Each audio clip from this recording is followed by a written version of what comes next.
Bueno, desde ya agradezco la invitación y ojalá podamos, voy a tratar de ser sucinta y tomar algunos de los temas, particularmente de Diego, porque tocamos varios puntos, estoy bastante de acuerdo en algunas y tengo un par de observaciones, así dejo algún espacio también para un ida y vuelta, que me parece importante, que no sean solo, al menos que esté ese espacio, ya que somos varios, y como señala Diego, con muchos nos conocemos, está bueno para quebrar el hielo, permitir que haya una devolución o un cuestionamiento en lo que planteamos. En un punto yo pensaba abordar específicamente discursos jurídicos, si bien me he centrado en enseñanza, hice un serio esfuerzo por no encarar acá sobre el tema desde la perspectiva de cómo enseñar el derecho, sino cómo se constituye este discurso. Este discurso jurídico es, lo sabemos, todos nosotros creo que en eso es uno de los puntos de coincidencia, es un discurso de legitimación. Y además es un discurso experto. En este sentido, para adelantarme, pero para tocar con los puntos como los planteó Diego, coincido en que gran parte de los cuestionamientos que se hicieron al discurso experto, concebido como tal en la modernidad, la crítica, se encuentran como mínimo trenzados en la situación actual. Después lo voy a profundizar, pero quería señalarlo porque tiene esta relación. Entonces, es un discurso experto, y ha variado en cuanto a cómo se ha configurado desde la modernidad, con una idea muy fuerte de la institucionalidad, de post-Segunda Guerra Mundial, para decirlo de alguna manera, con una idea de un paradigma ya de derechos, y no tanto de institucionalización como nuevo elemento mítico que nos va a permitir resolver las cosas. El abordaje, casi todos veo mucha gente acá desde la perspectiva de la teoría crítica y en los cuestionamientos que se han hecho, y particularmente en el último tiempo, y acá quiero relacionar con uno de los puntos que señaló Diego, que dice tenemos que ir para atrás de alguna manera, con nuestras convicciones en base a lo que ocurre con la pandemia, y que la teoría crítica debería sostenerse en su posición. Yo diría que más que sostenerse en su posición, nosotros tenemos que advertir, hay gritos fuertes acá, tenemos que advertir que la posición pre-pandemia de la teoría crítica era una posición ya bastante estanca en cuanto a filosofía del derecho en general, y en cuanto a los cuestionamientos que se pueden hacer a la universidad en particular. Las producciones de la universidad occidental o occidentalizada estaban bastante quietas en cuanto a teoría crítica, porque la línea a cuestionar es la misma epistemología, es un planteo epistemológico. Boaventura señala en este sentido, y varios de los que lo recogen lo señalan también, que no necesitamos ya tanto una propuesta de alternativa, sino un pensamiento alternativo de las alternativas. La noción misma nuestra de conocimiento, qué es lo que valida un conocimiento, tiene una dimensión normativa, ¿sí? Este es el conocimiento válido, este no. Y a partir de ahí oculto un montón de conocimientos. Esto, si se quiere, tiene esta referencia a las epistemologías del sur y es recogido por las universidades, pero es como límite que es recogido. Es señalado y no se actúa más al respecto. Esto lo quiero retomar de vuelta respecto al discurso jurídico, ¿sí? Para señalar algunas de las cosas pre-pandemia y post-pandemia respecto de lo que ha ocurrido en ese sentido. Pre-pandemia creo que simplemente señalaría el tema del LOFAR, en cuanto a, o sea, para no sumar a otras consideraciones y para ser breve, en cuanto a la advertencia de la utilización de esquemas jurídicos como elemento desestabilizador e intervención en gobiernos, ¿sí? En países. En ese sentido tenemos un diagnóstico acerca de cómo es utilizado esta herramienta, pero las mecánicas propuestas para evitarlo adolecen, o sea, de la misma o sea, de no cuestionar nuclearmente la epistemología en la que son basadas. Por ejemplo, se cuestiona toda la dimensión valorativa que hacen magistrados, y yo hasta leo, pero incluso en exponentes, desde Boaventura hasta otros exponentes de miradas de epistemologías del sur, planteos acerca de cómo es necesario modificar procedimientos, como si distintos procedimientos nos fueran a garantizar obtener personas que identifiquen bien estos valores. Entonces, en vez de darle puntaje a la al examen, le vamos a dar a la oposición. No, no le vamos a dar a la oposición, sino al examen. No, vamos a ver si le damos el 30% o el 60%, y esto nos garantiza que venga una persona con los valores correctos. Bueno, esto es hijo de un elemento muy nuclear del discurso, pero que nos atraviesa a nosotros, y que el discurso jurídico recepta, y que la teoría crítica no opuesto en ese momento, y no opone ahora, ¿sí? Que es el discurso experto, absolutamente hijo de las epistemologías del norte que venimos a tratar de controvertir de alguna manera.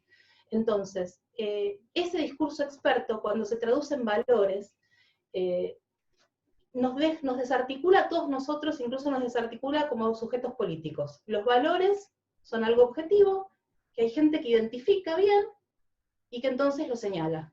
La ponderación para establecer si un derecho debe cobrar mayor vitalidad, mayor preeminencia sobre otro, quiero decir, vamos a hacer en una balanza un análisis de razonabilidad.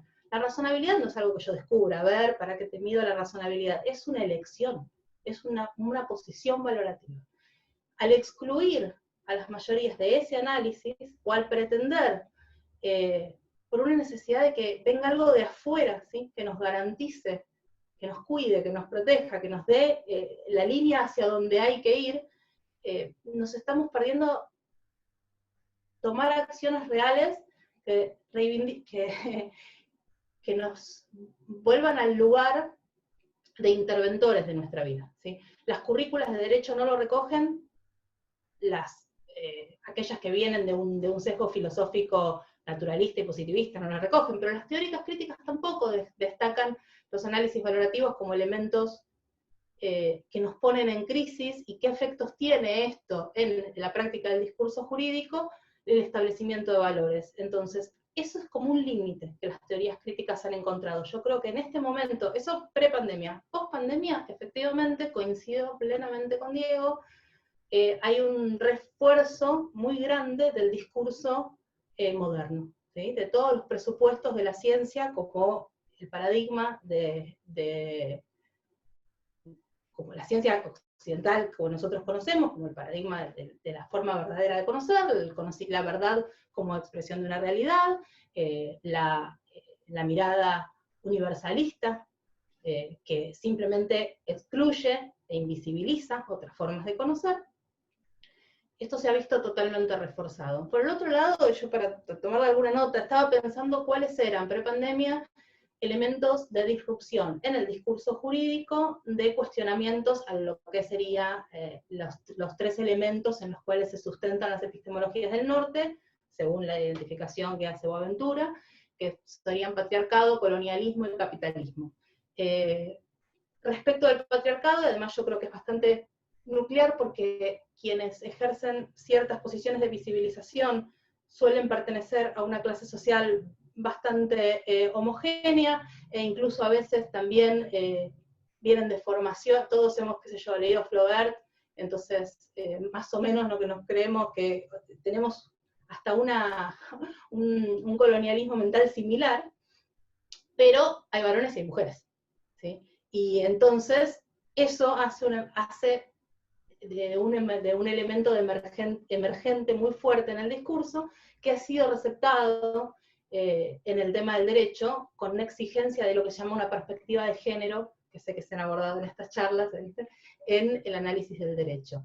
Esto está muy presente, es un elemento disruptivo fuerte de ese sentido. Otro elemento, o sea, elementos sobre colonialismo, bueno, también veo algunos, pero de capitalismo yo los veía menos.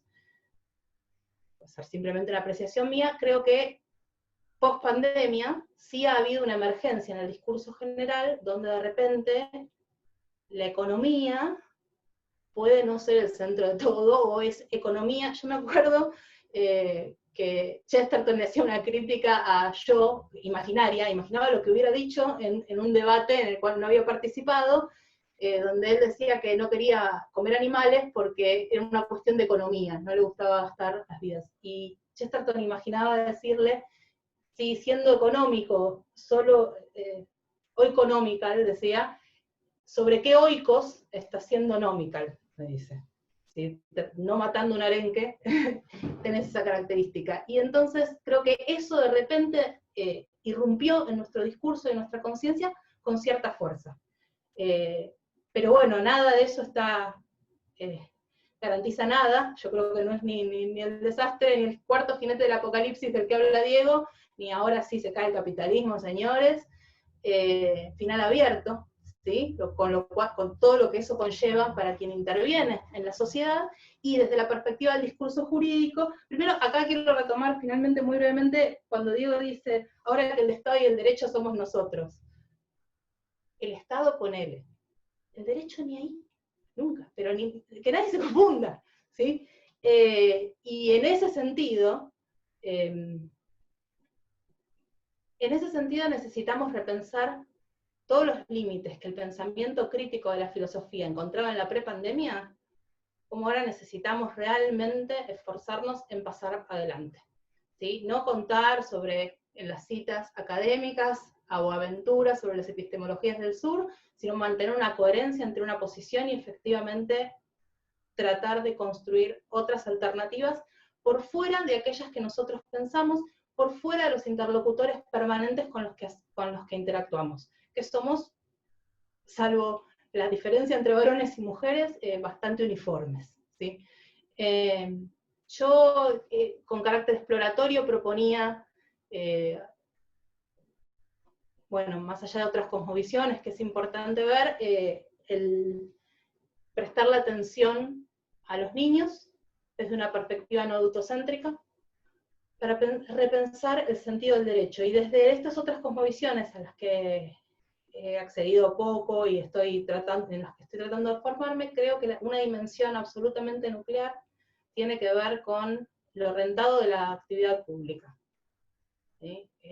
Como algo negativo, básicamente. ¿Qué quiere decir esto? Que quizás debemos repensar cuánto influye la dimensión económica y la traducción en términos económicos de todas nuestras actividades en el accionar, digamos, dentro del derecho. Para mí es bastante, yo sé que es bastante loco, muy abierto el planteo que hago, pero el discurso jurídico que nosotros estamos manejando efectivamente es un discurso experto y nosotros tenemos que tratar de contribuir a desandarlo. Yo encuentro muy incipientes dentro del espacio en el cual nosotros estamos socializados las propuestas en este sentido.